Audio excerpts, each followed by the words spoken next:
Vriende, ons is besig om te praat oor die winters van die lewe. Dis 'n tema wat in my hart wakker geword het toe ons die wintermaande betree, en ek wil sê die Here het nie teleurgestel met sy woord nie, en ek weet die impak daarvan is groot en is wyd en is bemoedigend en is opbouend, en daarom gaan ons vanoggend daarmee aan. Ek is nog nie seker, ek dink ek gaan nog een doen, ek is nie seker nie, maar kom ons kyk wat ons tot nou toe gedoen. Ons het in die eerste plek gepraat, en ek wil weer vir jou herinner, al die goed is op YouTube beskikbaar, die klankopnames is beskikbaar, en ek wil vra, as jy het gemis het, asseblief kry dit en luister dit of gaan kyk dit. Ons het gepraat oor die winter van onreg in die lewe van Josef. Toe het ons gepraat oor die winter van verlies in die lewe van Rut. Toe het ons gepraat oor die winter van moedeloosheid in die lewe van Elia. Laasweek het ons 'n baie besondere boodskap gebring wat ons gepraat het oor die winter van twyfel in die boodskap van Johannes. En iemand het opgemerk, dominee, ek het daai deel al 100 maal deurgelees en het nooit raak gelees nie. So kyk hoe mooi is dit altyd dat 'n mens die woord kan ontdek, nê, dat hy oopkom. Dan gaan ons vanoggend vra dat die blaai, soos ek vir laat weet op die WhatsApp vriende, na Lukas 22 en die hele verhaal van Petrus en die Here Jesus, en ek gaan saam lees vir u van vers 54 tot en met vers 62. Terwyl ons net so sit met die Bybels voor ons oop, kom ons bid 'n woord saam. Here, baie dankie dat ons in hierdie oomblikke by die oopmaak van u woord. U woord wat deur die Heilige Gees geïnspireer is. Ons as kerk glo dat die Bybel is die geïnspireerde woord van God. En daarom, Here, lees ons met groot ontzag. Ons weet in elke letter is die Gees van God ingeblaas. Ons weet u woord is lewend en kragtig. Ons weet u woord wek die wedergeboorte. Ons weet u woord is wat ons opbou en ons vorm. Ons weet u woord is die brood van ons lewe. Ons kan nie daar sonder lewe nie. En terwyl ons dit lees vanoggend, Here, en terwyl ons dit gaan bepeins met 'n oordeenking, wil ons vra dat u dit in ons harte sal kom lewend maak. Dat ons in die week wat sal volg, hierdie woord sal weer luister, weer die notas kry, weer die gedagtes deel, en dat dit sal vasslaan diep in ons harte.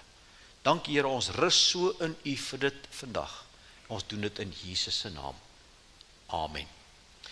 En hulle het hom, Jesus, gevange geneem en weggelei en hom gebring in die huis van die hoofpriester, en Petrus het van ver af gevolg. Nou, as jy al daar was, sal jy onthou, jy gaan af moet trappe tot in 'n vlakte onder, en daai vlakte, as jy moet hom aanhou loop, kom hy uit by die tuin van Getsemane. So daar het uitgekom, toe het hulle hom daar opgekom, en by die trap het hulle hom gearresteer, en toe het hy opgekom met die trappe, en hom hier by die huis van die hoofpriester gelos. Maar Petrus het nie dadelik saamgegaan nie, hy het op 'n afstand gevolg. En toe hulle 'n vuur in die middel van die binneplaas van die paleis gemaak en by mekaar gaan sit, het Petrus onder hulle gesit. Dit is nou die mense wat nou gevange geneem het, en almal buite die disipelkring. Hulle het 'n vuur gemaak, maar skout, en hulle het gaan sit daar, en Petrus het onder hulle gesit. En 'n diensmeisie het hom daar by die vuur sien sit. En nadat sy hom vas aangekyk het, sê sy, hierdie man is ook saam met hom. Dis nou Jesus. Maar hy het hom verloon en gesê, vrou, ek ken hom nie. En kort daarna sien iemand anders hom en sê, jy is ook een van hulle. Maar Petrus sê, man, ek is nie. En na verloop van omtrent 'n uur het 'n ander een dit verseker gesê, so waar, hierdie man is ook saam met hom, want hy is ook 'n Galileër. Maar Petrus antwoord, man, ek weet nie wat jy sê nie. En onmiddellik, terwyl hy nog praat, het die haan gekraai. En die Here het hom omgedraai en Petrus aangekyk. En Petrus het die woord van Here onthou wat hy vir hom gesê het, voordat die haan kraai, sal jy my 3 maal verloon.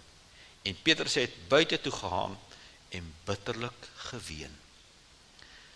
Dis my so 'n emosionele stuk skrif, dat ek met die knop in my keel redelik beheer.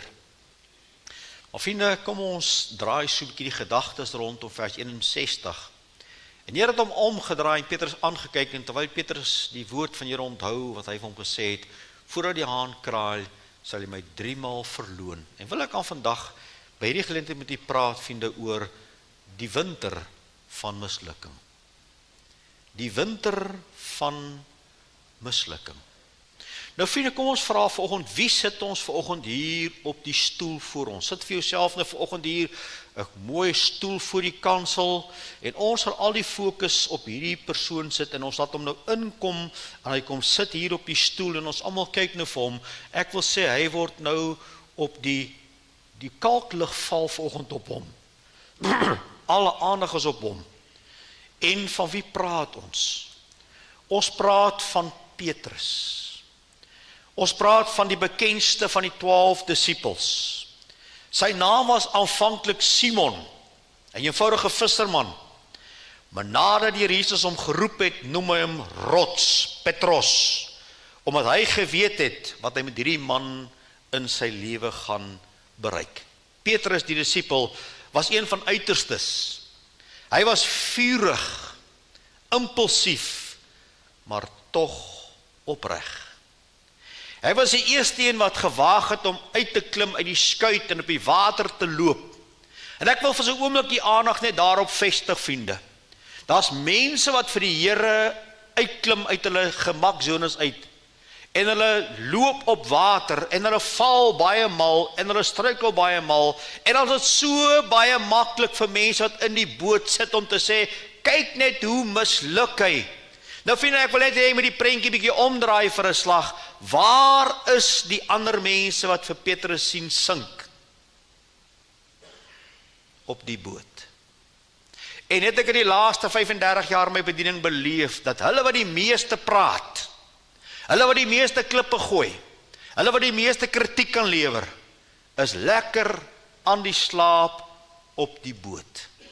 Maar Petrus is die een wat op die water loop. Hy is die eerste een wat Jesus verklaar het as die Seun van God. Hy het die voorreg gehad om saam met 2 ander disippels op die berg van verheerliking te wees, en Jesus te sien in 'n gedaante van die hemel, saam met Moses en Elia. Maar hierdie selfversekerde Petrus vind ons nou in 'n geweldige winter. 'n winter wat intens is. 'n winter wat diep sny. En vriende, as ons hom sou raak sien vir wat hy hier is, dan eindig sy verhaal net hier. Maar vriende, Jesus was nog nie klaar met Petrus nie. As ek en jy in ons geestelike mislukkings onsself op hierdie stoel kom plaas volgens, dan sê ons so baie keer vir onsself, dit is klaar met my. My geleenthede is verby, die Here is klaar met my. Dan kom ek sê, vriende, dis nie waar nie. Die Here is nie klaar met jou nie, sy genade gaan jou gebruik, sy genade gaan jou herstel, as jy hom toelaat, as jy hom vertrou. Te veel mense sit vanoggend op 'n stoel, en hulle het lankal besluit met die stemmetjie op hulle skouer, dat die Here is klaar met my. Kom ek help jou, hy's nie klaar met jou nie. Hy's klaar met jou die dag as ons vir jou groet en jy jou laaste asem uitblaas. Dan is hy klaar met jou. En dan is hy nog nie klaar en dan gaan jy nog hemel toe. Maar dan is hy klaar met jou op aarde. Vriende, so wanneer u en ek deel is van mislukking geestelik in ons geestelike lewe, dis nooit die einde nie. Dis 'n stukkie in jou hoofstuk. Dis nie die eindverhaal nie. So plaas jouself vanoggend in Petrus se skoene en besef vanoggend is nie die einde as ek geestelik misluk het nie. Dis nie die einde as ek nie is waar ek nie vanoggend moet wees nie. Jy en ek weet waar ons moet wees volgende. Baie van ons is volgende avond sê, dominee, ek is nie waar die Here my wil hê nie. Dit is goed so. Besef dit. Maar moenie daar sit en wees wat jy voel jy is nie. Staan op in die geloof, want ons sien iets ander. Hier moet ons vir Petrus in Lukas 22 as 'n gebroke man. 'n man wat huil. 'n man wat in die intense winter ingaan. Maar vriende, Petrus se mislukking leef vandag nog in die kerk. Ons misluk geestelik, ons bid minder as ons behoort.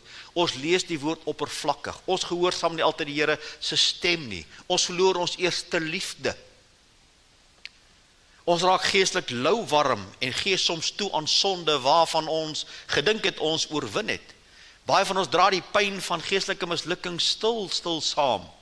Daarom verstaan ons Petrus, sy trane is dikwels ook jou en my trane. So en ek is vanoggend op 'n goeie plek om saam met Petrus hierdie pad te loop, 4 kort gedagtes wat ek met jou deur hierdie gedeelte wil beweeg, om te sê, hoe kom Petrus hier? Hoe kom hy hier waar hy so, kom ons sê, teen die sy lê? Die Engels het die woord, what was the knockout that floored Petrus? Wat was die uitklophou wat Petrus uitgehaal het? En kom ons begin weer te sê, vriende, die mislukking is 'n pad wat jy loop. Dis nie iets wat in die oomblik gebeur nie. Jy is in die een oomblik nog in volle beheer en volle oorgawe en volle wandel met die Here en ewe skielik dan het jy misluk nie. Nee, glad nie. So verstaan dit nou baie mooi. Wanneer ons praat van jy gaan by mislukking uitkom waar daai pilaar is daar. Dis mislukking. Jy is nie oomblik hier en dan ewe skielik daar nie. Jy loop 'n pad soontoe. Daar seker dinge langs hierdie pad wat jy en ek toelaat, wat my stadig maar seker bring tot by daardie pilaar van mislukking. En ek wil hê jy moet so 'n paar kyk van Petrus en kyk hoe baie van ons is dalk. Daar's 'n eerste mislukking of eerste teken wat ek sien op sy pad, is sy absolute selfvertroue. Here Jesus gaan sê vir hulle, julle gaan my almal verlaat. En hier staan hy op, tipies aan sy persoonlikheid, al sou almal u, sal ek nie. Al moet ek tot in die dood saam met u gaan, ek sal u sekerlik nie verloon nie. So wat doen hy? Hy draai letterlik sy eie wese om, en hy sê vir Jesus, Here, jy mis wie ek is. Petrus, Here, ek is Petros. Ek is die klip, ek is die rots, jy gaan my gebruik. Here, nee, ek gaan jou nie los nie. Ja, almal sal jou misluk, maar nie ek nie. En ons ken Paulus se woord wat ons ook laasweek uitgehaal het, daarom wat wie ween hy staan, moet pas op dat hy nie val nie. Vriende, daar die selfvertroue. Dis wat die wêreld vir ons kom sê. Dis wat die groot predikers van die groot kerke, wat al die ander teologie vir jou kom leer, having your best life now, dis nou die beste plek, maak die best, dra sekere waarhede in, maar daar's baie leuns in. En hulle kom pomp in jou selfvertroue, en hulle kom pomp in jou al die dinge om te sê wie ek is, en hulle sê die oplossing lê eintlik hier binne, dit moet net ontdek word. Vriende, daai selfvertroue waarvan die wêreld praat, is juist die selfvertroue wat die kind van God grond toe vat. Dis hoekom ons seil ruik meer as eenmal, want ons dink ons kan uit ons eie krag uit die Here se pad loop. Jy en ek kan nie. Ons kan nie. Jy het sy genade dag vir dag nodig om jou te dra. Dag vir dag nodig moet jy jou klein hand in sy groot hand sit. Dag vir dag moet jy tap van daardie bron van genade. Dag vir dag moet jy kom volmaak, anders sal jy die pad nie end uitloop nie. Soms voel ons nie swak nie, en dis die probleem. Soms wanneer ek en jy lekker voel, en ons het goeie nuus gekry, en die bankbalans is goed, en die gesondheid is goed, en alles gaan voor die wind, dan voel ons so goed. En dis juist die grootste gevaar, as jy op daardie sand bou, daardie sand van het gaan met my goed, en jy dink jy gaan met daardie voel goed, die pad van die Here loop. Nee, selfvertroue is 'n klein lekkasie. Hy is nie 'n groot skeur nie, dit is 'n klein lekkasie in 'n boot. En dan sê mense, hulle kyk na die boot, en hulle gaan in storms in met die boot, maar hulle gee nie ag op daai een klein lekplekkie nie. En hy storm in en storm uit, en vis in en vis uit, maar daar die plekkie groei en groei en groei, en op die verkeerde tyd, dan laat hy net te veel water en hy gee mee in 'n boot sink. Selfvertroue sonder Christus se genade is 'n bitter gevaarlike plek om te wees. Ek en jy is tot niks in staat hier. Luister na Jesus se woorde in Johannes 15. Sonder my kan julle niks doen nie. Ja, ons voel so, maar ons kan niks doen nie, geestelik nie. Maar kom ons gaan 'n bietjie verder, vriende. Wat is die pad? Die volgende wat ek wil raak sien, is sy biddeloosheid. As jy nou die konteks gaan lees in Matteus, dan gaan jy nou agterkom wat hier gebeur. Net voor dit, hierdie ding gebeur, so eentjie terug, Jesus gaan bid, Petrus slaap. Kyk mooi, waak en bid, sodat julle nie in versoeking kom, die gees is welgewillig, maar die vlees is swak. Vriende, hy het gedink, ek is sterk genoeg, ek is Petrus, ek het die persoonlikheid, ek het die karakter, ek het die vermoë, ek sal staan. Jesus sê vir hom, nee, jy moet waak en bid, en hy bid nie, hy waak nie, hy slaap en hy val. Want toe hy krag nodig gehad het om op te staan teen hierdie diensmeisie en die ander, het hy het nie gehad nie, want dit het uitgelek uit sy selfvertroue uit. Dit het uitgelek met sy biddeloosheid uit. En hoeveel kinders van God is hier vandag kragteloos, soos 'n dobber op die see, 'n propie op die see wat net rondgeswaai word nie, want ons is nie geanker in gebed nie. Ons het nie 'n gebedslewe nie, ons het nie 'n binnekamer nie, en is net 'n kwessie van tyd, wat die mislukking ook vir jou gaan inhaal. Julle het nie, want julle bid nie. Maar kyk mooi, vriende, sy selfvertroue was daar, hy het gebed verwaarloos, en wat gebeur spontaan ook in jou en my lewe, as hier goed gebeur? Ons begin Jesus op 'n afstand volg. Stadig maar seker, gaan Jesus al hoe verder voor, en ek raak al hoe verder agter. En dis presies wat hy ook doen. Maar Petrus het hom van ver gevolg. Jy sien, vriende, wanneer selfvertroue en wanneer gebedsversuim my deel is, dan voel ek ongemaklik in sy teenwoordigheid en ek begin agtervolg.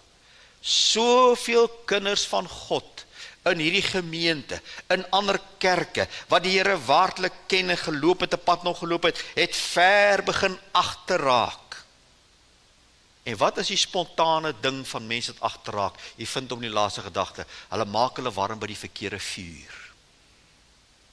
Johannes 18:18, die diensknegte en die dienaars het daar gestaan en 'n koolvuur gemaak. Jy sal sien, ons het in Matteus gelees, ons is nou ook in Johannes, dieselfde verhaal. Hulle het 'n vuur gemaak, van koolvuur gemaak, en Petrus het wel gesit en hom warm gemaak. Kyk nou mooi, Petrus die disipel, Petrus die groot disipel. As jy kyk na piramide, was Petrus heel bo, dan was dit Johannes en Jakobus, dit was die top 3, en dan die ander. Die top disipel staan by die vyande van Jesus, en hy maak hom warm by 'n rivier. En dis wat gebeur, vriende, as jy hierdie pad begin loop, dis die pad na mislukking toe. Jy begin sit by die vuur van die wêreld. Ek praat nie net van hierdie gemeente, wêreldwyd in kerke, kinders van God, wat vandag nie in die kerk is nie, maar is iewers langs die vuur van die wêreld. Iewers langs die vuur van die wêreld. Kom ek gee vir jy 'n paar vure by die wêreld, die goedkeuring van die wêreld. Materialisme, geldgierigheid, gemak, selfsug.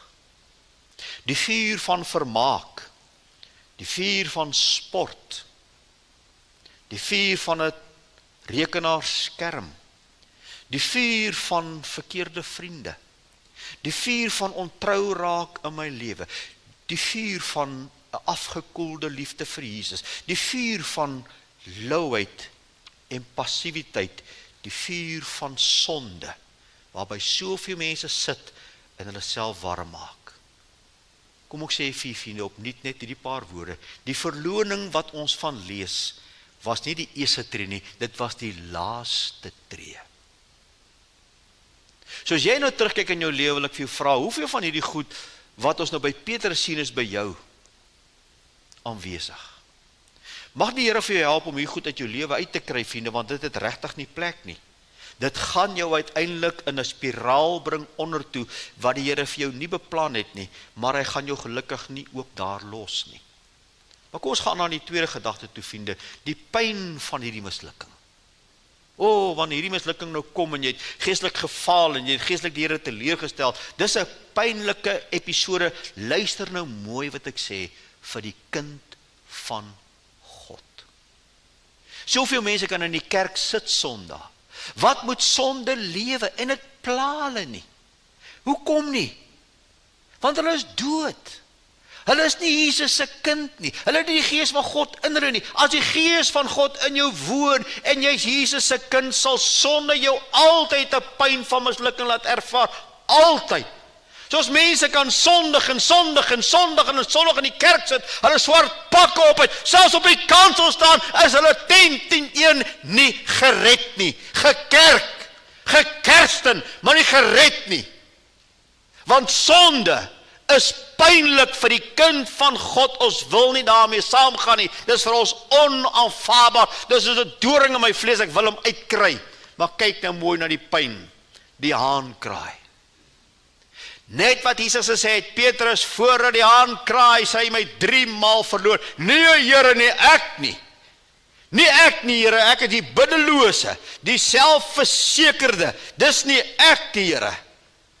En daar is die eerste pyn, toe daar die haan kraai. Toe weet hy, dit is top, dead center, wat die Here vir hom gesê het. Die haan kraai.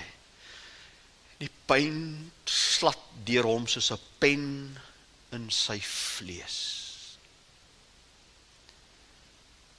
Het jy al agtergekom, vriende, soms kan iets kleins jou laat besef, jy's nie wat die Here wil hê nie. Soms 'n preek soos hierdie. Soms iets wat jy na luister of iets sien of iets lees. Of soms het iets wat in jou hart opkom. Om te weet, maar ek is nie waar ek moet wees nie. Die haan kraai op soveel plekke vir ons. Die haan kraai met 'n stem hier binne. Die haan kraai deur die prediking van die woord. Die haan kraai deur die lees van die woord. Die haan kraai op soveel plekke. Maar pynig dit ons. Maar ek wil hê die pyn moet verder gaan. Kyk mooi. Jesus kyk Petrus aan. Aangrypend. Lukas 22:61. En die Here het hom omgedraai en Petrus aangekyk. En net Lukas verhaal dit vir ons. En hierdie was nie 'n kyk van per ongeluk kyk ek nie. Dit was 'n baie vaste, doelbewuste kyk, asof hy iets wou kommunikeer. Nou net vir ingeval u wonder. Dit was nie 'n kyk van veroordeling nie. Dit was nie 'n kyk van I told you so nie. Dit was 'n kyk vir 'n man in pyn. Was 'n kyk na 'n man wat hierdie pyn beleef. Hierdie selfversekerde man wat gedink het hy gaan staan. Die Here kyk hoe sy eie krag hom in die steek laat. En hy kyk hom in die oog. Ek weet nie hoeveel van ons kyk die Here Jesus vanoggend in die oog. Jy weet hy kyk vir jou. Jy weet jy's nie reg nie. Jy weet jy het gedoen wat verkeerd is. Jy weet jy het onbeleerde sonde. Jy weet jy's nie waar jy wil hê nie. Hy kyk. Hy kyk nie met 'n verwerping nie. Hy kyk met genade. Maar toe hy kyk, toe onthou Petrus. En die Here het hom omgedraai en Petrus aangekyk en Petrus sê die woord van die Here onthou. En vriende, wanneer ons met die Here begin soek en wanneer ons die Here pad begin stap, dan herinner die Here ons weer aan dinge. Herinner ons weer aan sy woord. Herinner ons aan dit wat ek ingesit het, die woord wat in my hart is, herinner my aan hierdie woord. En daarom is ons in die woord, en daarom luister ons na die woord, en daarom lees ons die woord, en daarom bestudeer ons die woord, want die Here herinner ons. Soveel beloftes. Elke belofte is ja en amen in wie? In Christus. En daai pyn is daar om te onthou, dis wat die Here my beloof het, en nou het ek dit weer verkeerd gevat. En ons kom almal daar, ek kom daar, jy kom daar, wat ons slegte nuus kry. En voor ons besef, het ons oë afgehaal van bo en ons op die omstandighede, en ons kyk dadelik na die omstandighede. En onmiddellik het ons die gevaar om na die mislukking toe te gaan. Onthou, en dan die pragtige deel. En Petrus het buite toe gaan en bitterlik geween. Kyk na die woorde, vriende. Hy het nie 'n traantjie gepik nie. Nie 'n traantjie gepik nie.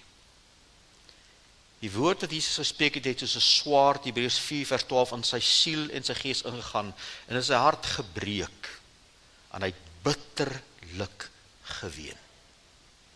En dis 'n goeie teken. Dis 'n teken, hy's 'n kind van God. Daarom sê ek weer, as sonde jou nie hartseer maak in jou eie lewe nie, is jy nie 'n kind van God nie. 'n kind van God, sonde maak ons ongelukkig. Iemand het jare terug vir ons geleer by een van die seminare by Walk Through the Bible, wie's die mees ongelukkigste mens in die wêreld? En nou kry jy baie antwoorde. Toe kom sê hierdie woorde, 'n kind van God wat eens met Jesus gewandel het, wat nou in die put van sonde sit sonder Jesus aan sy sy. Is dit nie waar nie? Bitterlik trane het hy gehuil, vriende. En ek wil hê jy moet mooi kyk na hierdie gedeelte. Hy het bitterlik gehuil. Nie omdat hy uitgevang is nie. Omdat hy besef het, hy het gefaal in sy eie krag. Kom ons kyk gou hier sy Judas en hier sy Petrus. Altwee het gefaal, altwee het gesondig, altwee het berou gehad. Maar het jy gesien hoe het Judas geëindig?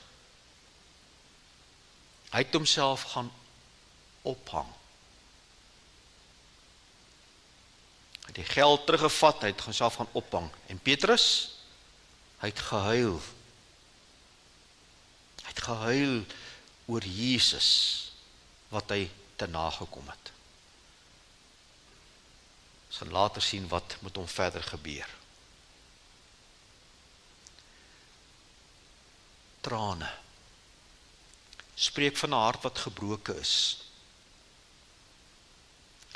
Ek herinner my so jare gelede het ek 'n preek gepreek met ek hierdie ding gaan oplees oor 'n sendeling wat van sy werkers uitgestuur het om die plek voor te berei. Hy sou later kom om die ster te stig, maar hy het gesê gaan doen so lank werk daar en doen werk daar en gaan ryk uit en begin mense by mekaar kry en dan kry hy kok in die telegram te sê daar's geen reaksie nie. Hy sê met julle dit probeer, julle dit probeer, hulle het uitgegaan, hulle het gevra, hulle gaan nooi die mense, hulle bied kos aan. Hulle het 'n klomp goed so, toe stuur hy eendag net 'n telegram terug met net hierdie woorde op. Probeer trane. Probeer trane. Jy sien vir wanneer ons agterkom hoe magteloos ons is. As ons agterkom tot hoe niks ons in staat is nie. As ons agterkom hoe ons die Here Jesus te leer kan stel in ons eie krag, dan bring dit ons by 'n plek waar ons net voor die Here gaan ween. Ween oor my kind, ween oor my gemeente, ween oor my wijk, ween oor my vrou, ween oor my man, ween oor my broer, ween oor my suster. Dis wanneer God beweeg, dat ons tot trane beweeg word. Ja, hy het droog gemaak, en hy het uitgebars in trane. Pyn wat die kind van God beleef by sonde is 'n baie goeie ding, vriende. Ek het so 'n prentjie gemaak. Hy sê, die been wat gebreek is, as jy jou been breek en daar's nie pyn nie, besef jy is op pad om dood te gaan. Maar as 'n been breek, is dit baie pynlik, en daai pyn is goeie nuus. Dit beteken jy lewe nog, die senuwees lewe. Net so is dit ook as dit by die geestelike kom. As daar nie pyn is na sonde nie, dan is daar 'n groot krisis in die lewe. Want dooie mense voel nie pyn nie. Maar mense wat lewend gemaak is deur Christus, voel die pyn. En daarom dryf hierdie mislukte geestelike kapasiteit en wandel ons gereeld uit tot 'n breek voor die Here, en ons breek ons albasterfles en ons ween en ons maak reg. Dan kom ek gee vir jou 'n derde gedagte, vriende. Die genade na die mislukking. Kom ons kyk na die genade. Van my punt het ek voorheen gedoen gesê, wat Jesus nie doen nie. Hier kon ek dit ook gedoen het. Wat Jesus nie doen nie. Hy gaan nie nou, onthou hy is intussen gekruisig, hy is intussen graf toe, en uiteindelik toe staan hy op. Hy het opgestaan. En op die opstandingsoggend wil ek jy moet nou kyk na die genade. Kyk nou baie mooi. Markus 16 vers 6, en hy sê vir hulle, hy het nou opgestaan, moenie verskrik wees nie. Julle soek Jesus die Nasareëner wat gekruisig is. Hy het opgestaan. As ek reg onthou is nou engel. Hy is nie hier nie. Daar is die plek waar hom neergelê het. Maar lees nou vers 7 saam. Kyk mooi. En gaan sê vir sy disippels en vir Petrus. Gaan sê vir sy disippels. Is Petrus deel van die disippels? Ja. Gaan sê vir die disippels en vir Petrus. Hoekom sou hy dit doen? Want Petrus dink dis klaar met my. Petrus dink my verhaal is verby. My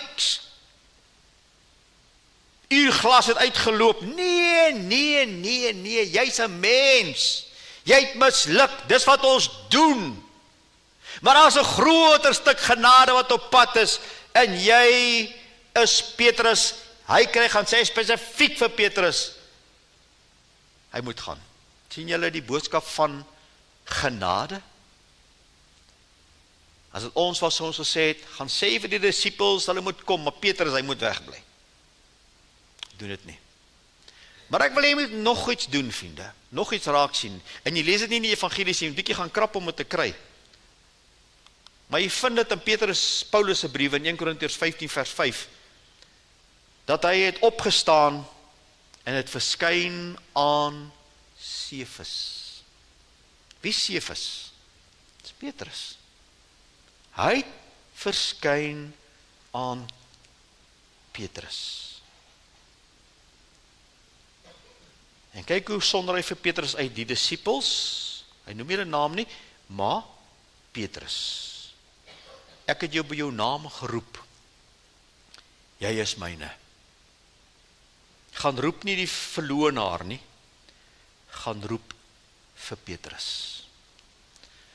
Ek het al so van u vertel in my persoonlike getuienis, dat my pappie was 'n myner, en ons het maar geval onder die mynergroep. So ander kinders was die official groep, en dan het jy 'n ander groep gehad wat met spesiale bus gery het, hulle was die bestuurders se kinders. En ek onthou 'n juffrou het eendag voor my kom staan en gesê, jy is 'n mislukking. Jy sal niks in die lewe bereik nie. Maar vriende, Jesus kom na jou toe en sê vir jou, nee, jy het misluk. Maar luister mooi, maar jy is nie 'n mislukking nie. En dit moes die Here vir my kom leer op 35-jarige ouderdom. Ja, jy het misluk. Ja, maar jy is nie 'n mislukking nie. Jy's 'n mens wat misluk het. En dis die groot verskil tussen die wêreld en ons liefdevolle Vader van Lukas 15.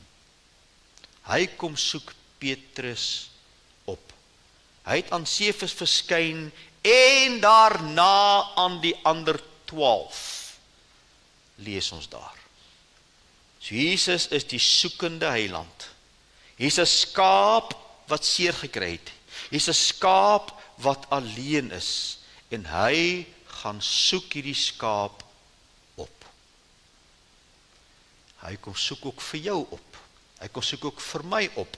Hy kom soek ook die persoon op wat volgens in die diens is nie. Hy soek ook die persoon op wat nie eens luister na die diens nie. Wat nie eens weet hy se diens nie. Wat nie eens weet hy's 'n lidmaat van hierdie kerk nie. Hy soek hulle op.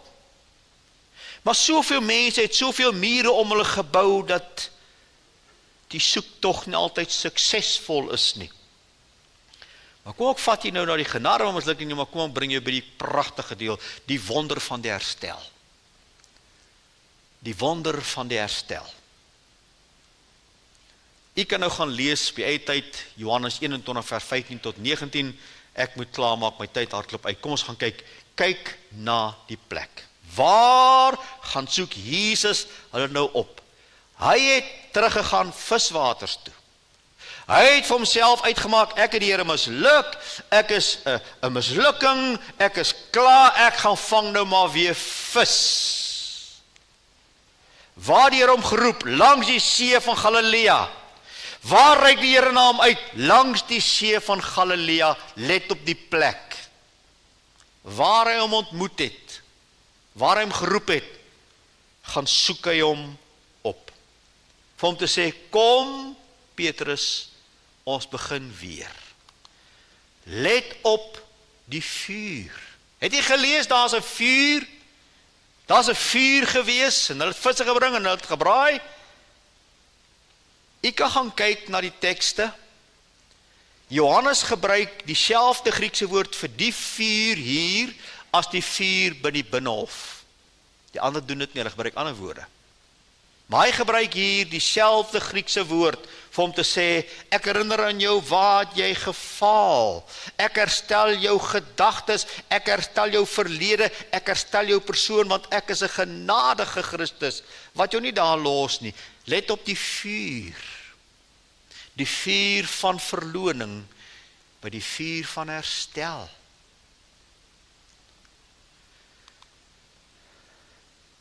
Let op Jesus se vraag. Let op sy vraag. Hy vra nie, hoekom het jy my verloon nie? Hy vra nie, waar was jy nou met jou beloftes nie? Hy vra niks van daai vraag nie. Wat vra hy? Petrus, het jy my lief? Ja, Here. Petrus, het jy my lief? Ja, Here. Petrus, het jy my lief? Ja, Here. Hoekom vra hy hom 3 maal? Hy het hom 3 maal verloon in sy vleeslikheid. Jesus herstel hom 3 maal deur sy genade. Jesus se vraag is net, kom ek trek jou nader. Wat sê die brief in Openbaring het hy teen die een gemeente? Hy sê, julle het goeie leerstellings, en ek gaan hom nou parafraseer in my eie taal, julle het 'n goeie sterk leer, julle is 'n kerk wat nie 'n kompromie maak met die wêreld nie, julle is 'n kerk wat nie dinge preek wat die wêreld inrol nie, julle staan vas, maar ek het hierdie een ding teen julle. Dat julle eerste liefde verlaat het.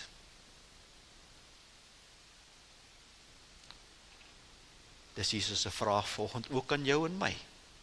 Hy wil nie oor jou mislukkings praat nie. Hy wil nie praat oor waar dit verkeerd gegaan nie. Hy vra net vir die vraag, het jy my lief? En dit gee vir ons net kans om te kom sê, Here, ek is nie meer so lief vir wat ek was nie. Die eerste vuur is verby, maar Here, hier is ek weer. Here, ek is weer hier. Maar ek wil hê jy kyk na Jesus se antwoord, en dis 'n belangrike ding wat jy moet raak sien. Wat is Jesus se antwoord? Laat my skape wy, pas my lammers op, kyk na my kudde. 3 keer verloon jy my, 3 keer herstel ek jou, en nou sê ek vir jou 3 keer, gaan kyk na my kudde. Vriende, hoekom sal die Here sy kind herstel wat misluk het? Luister baie mooi. Die Here wil jou nie herstel sodat jy kan beter voel nie. Die Here wil jou herstel sodat jy nou kan sê ek is nou herstel nie. Hoekom herstel hy sy kinders? Om jou en my vry te laat in sy bediening.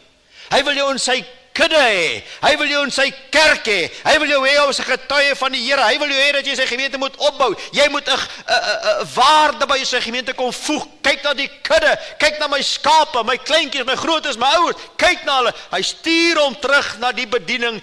Die Here herstel vir jou, maar hy herstel vir jou om weer diensbaar te gaan wees. Nie om 'n ornament te wees nie, maar om 'n instrument te wees.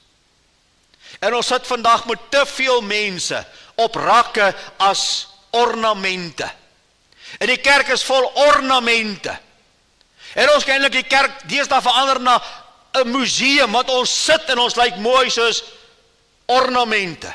Ons wil eintlik sê, dominee, jy word eintlik orator, jy word eintlik 'n curator van 'n plek met 'n klomp ornamente. Nee. Ons is instrumente. Die Here herstel jou tot instrument te wees vir hom. Soos die Here jou herstel, roep hy jou terug. Ek verhaal baie jare gelede, kom ek in die gemeente in Roodepoort. Nou gaan ek soos almal, die volgende sal ook maar doen, gaan soek al die ouens op wat weg is en wat nie meer kerk toe kom vir jare nie, gaan soek ek hulle een vir een op. En ek kry die een man daar op 'n plek en ek kom by sy fabriek in en ek sê ek is dominee so en ek stel myself voor en hy het in sy agterna getuig en wie is hierdie ou klein mannetjie met die geel karretjie wat my nou kom pla. En ek het so 2-3 keer na hom uitgery. Die grootste rasis in Roodepoort gemeente. En die eerste Pinksterdienste woon hy by. En ek preek daar, ek sê, moenie die Here vertrou vir 'n dieper werk in jou lewe as jy nie vir iets wil doen nie. Los, moenie jou asem mors nie. En hy hoor dit. En hy kom en hy sê, Here, hier is ek wil regmaak met u. En die Here sê, hy gaan word 'n sendeling onder die nie blankes. Ek val amper om soos 'n veer toe ek dit hoor. Hierdie man word die grootste sendeling in ons gemeente. Hy het soveel werk gaan doen onder mense wat hy nie kon verdra nie, want die oomblik toe hy verstaan dat die Here maak my vol tot diens, toe doen God vir hom 'n werk. Jaar in en jaar uit is daar Pinksterdienste en mense kom en gaan en dan gebeur niks. Hoekom? Want mense wil die geskenk hê, maar hulle wil nie die werk doen nie. Die Here herstel tot diens. Dit is Jesus se opdrag ook vir jou en vir my. Sy genadehand is daar. Hy trek ons in. Hy herstel ons. Hy verwerp ons nie. Maar sy opdrag is, gaan terug na my liggaam. Ek vra dit baie vir jou. Ek gaan vanoggend weer vir jou vra. Wat is volgens die woord die belangrikste ding vir Christus op hierdie aarde? Sy kerk. Stry met my. Bewys my as iets anders belangriker as sy kerk op aarde. Nou as dit vir hom so belangrik is, vriende, waarvan hy die hoof is, dan behoort dit vir jou en vir my ook belangrik te wees. En weet jy wat, ons is stikkende mense. Ons misluk. Nie een keer nie, 'n paar keer. En elke keer is die genade daar. Elke keer kom herstel die Here ons. En daar's 'n tipe kunswerk wat ek vir julle wil illustreer. Hulle noem dit, is 'n Japaneese, hulle noem dit die Kintsugi beginsel. Dis wanneer 'n kosbare bak in Japan breek, word dit nie weggegooi nie. Die krake word met goud herstel. Die bak word ryker en mooier as tevore. Christus maak nie of ons krake nie bestaan nie. Herstel dit so dat sy genade juis deur die krake sigbaar kan word. En daarom is ons volgende op so 'n goeie plek vir om te verstaan dat die Here herstel u en my en ons is soos daardie pot van die Japaneese. Ja, vol krake, maar krake van genade, krake van goud. Daarom wil jy bemoedig om te sê, staan op. Kom ek maak weer die kraak reg. En jy kan weer aangaan. En kyk hoe pragtig is daai koppie. En ek wonder hoeveel krake het ek en hoeveel krake het jy, maar wie die Here is bereid om elke kraak reg te maak. Kom ons spring nou met die verhaal en ons gaan kyk na die herstel. Waar vind ons vir Petrus? Vriende, jy gaan vind die herstel van Petrus daar by die visse en dan vind jy hom in Handelinge waar hy preek. Hy staan op en hy preek. En 3000 mense kom tot bekering. Hierdie word 'n pilaar in die eerste kerk. Jare en jare dien hy die Here. Hy word uiteindelik tereggestel op 'n kruis. En hy so besef, ek is nie Jesus waardig nie, na al sy diens, dat hy vra asseblief, ek sal gaan op die kruis, maar moet my nie kruis soos Jesus nie, draai my om. Sy vrou is voor hom gekruisig. Hy is onderste bo gekruisig, en dis hoe hy eindig. En nou kom skryf hy in sy brief, verneder julle onder die kragtige hand van God, sodat hy julle kan verhoog op die regte tyd. Werp al julle bekommernis op hom, want hy sorg vir julle. En nou gaan hy daar deur en hy skryf hierdie goed. Hoekom? Want ek was daar. Ek weet. Ek het misluk. Ek het goed misluk, maar hy was daar. Vind ek en jy bly die pottebakker se klei. Ek en jy bly die klei, verskoon tog, van die pottebakker. En laat hy jou maak. En laat jy misluk. Laat jy dit ervaar. Mag het jy elke keer uitdryf na sy voete, elke keer uitdryf na sy genade. Want weet wat, elke keer as jy daar opstaan, is jy sterker. En jy is mooier. En jy is meer bruikbaar. En daarom het ons vanoggend gekyk na die winter van mislukking. Ons kyk na die pad na mislukking. Dit kom nie oornag nie, dit is 'n pad wat jy loop. Die pyn van mislukking, om te weet as hy hier kom, dit is daai pyn hier binne.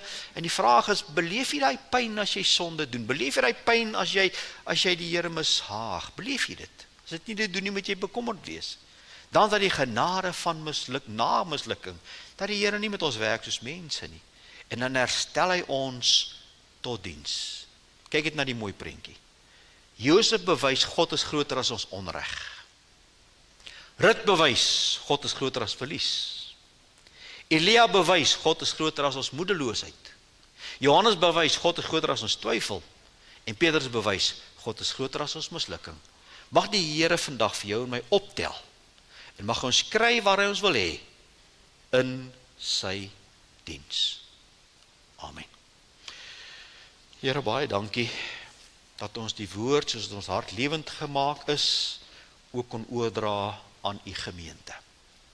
Ons bid nou vir elkeen wat deel was van hierdie woord, dat u woord nie teen 12 uur uit ons hart uit sal gesteel wees nie, maar dat ons hierdie woord weer sal luister, weer sal oordink, weer sal deurgaan, weer sal seker maak, en Here, dat ons vrug sal dra deur u woord wat na ons kant toe gekom het.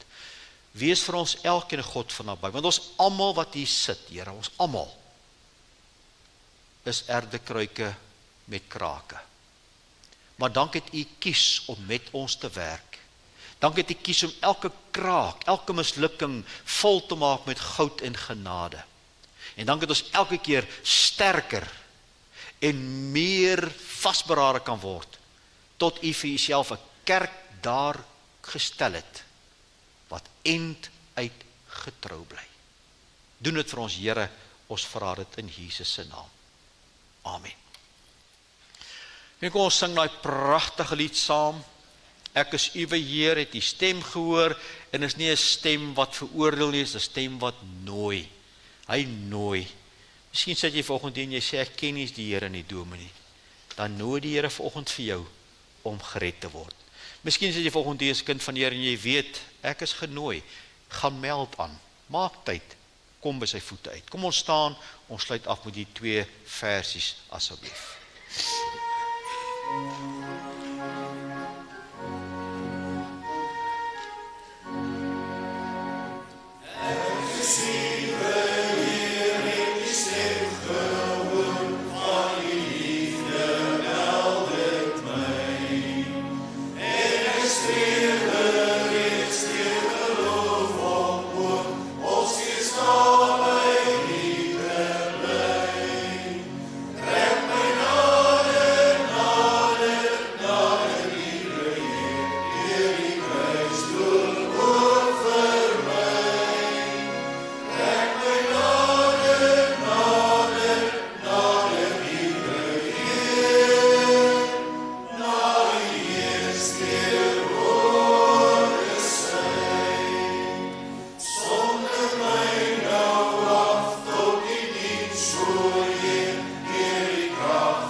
Net voor ons die seun uitspreek, Fina, onthou om asseblief so gou as moontlik aan die agterkant te kom. Hulle wil net vir Wilma daar die koek laat blaas en dan kan ons saam eet. So moenie nou te veel hier kuier nie, kom ons kom daai kant, ons handel dit af, dan kan ons kuier en lekker saam iets eet en drink. Ontvang die seën van die Here en gaan in sy genade. Mag dan nou die genade van ons dierbare Here Jesus Christus, die liefde van God ons hemelse Vader en die tere opsoekende gemeenskap van sy Gees met u wees en met u bly, terwyl hy jou ook uit jou winter van mislukkings lei. Amen.